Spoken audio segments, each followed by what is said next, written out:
এক হাসতে আসার আগে আমি ওর কয়েকটা জোক শুনেছি। ও ভাইয়া তোর তো টিভিতে দেখানো উচিত। আমি কি অনেক সুন্দর হয়েছে না? কয় না, টিভিতে দেখাইলে বন্ধ করে দিতাম। আমার বোন গানও গায় পুরো বাপ পিলাহিড়ির মতো, না কণ্ঠ ভালো না, পুলিশের মতো কণ্ঠ। হ্যাঁ, ও যখন গান গায় আমি বাসা থেকে বের হয়ে যাই, যেন মানুষ জানে এই গানটা আমি গাইতেছি না। আমার বাসায় অনেকগুলো চুরি ফাঁকির বাসা ছিল। যেদিন থেকে আমার বোন গান ধরছে ওই দিন থেকে চুরি ফাঁকিগুলো এলাকা ছাড়ছে। ওর জন্য গানের টিচার রাখা হয়েছে, 2 মাস পর পর চেঞ্জ করা লাগতেছে। টিচার না, বাসা। এলাকাবাসী কমপ্লেন করে। বাহ বাহ বাহ। তো দেখেন, জীবন যদি বেঁচে থাকার জন্য মাঝে মাঝে একটু পলিটিক্স করতে হয়। 2 বোন যখন মিলে যখন আমি ধরে, আমি খুব অসহায়।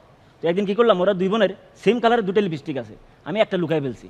এখন যেটা আছে এটা নিয়ে দুজনে লেগে গেছে, এটা আমার এটা আমার। দুজনে ভীষণ ঝগড়া লাগা গেছে। ঝগড়া লাগা আশেপাশে মানে সাইডে বসে কান্না করতেছে। এটা একটা মজার একটা বিষয়।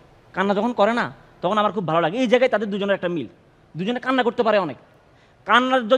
কান্না করা যদি কোনো খেলা হইতো, আমার 2 বোন বিশ্বকাপ জিততো।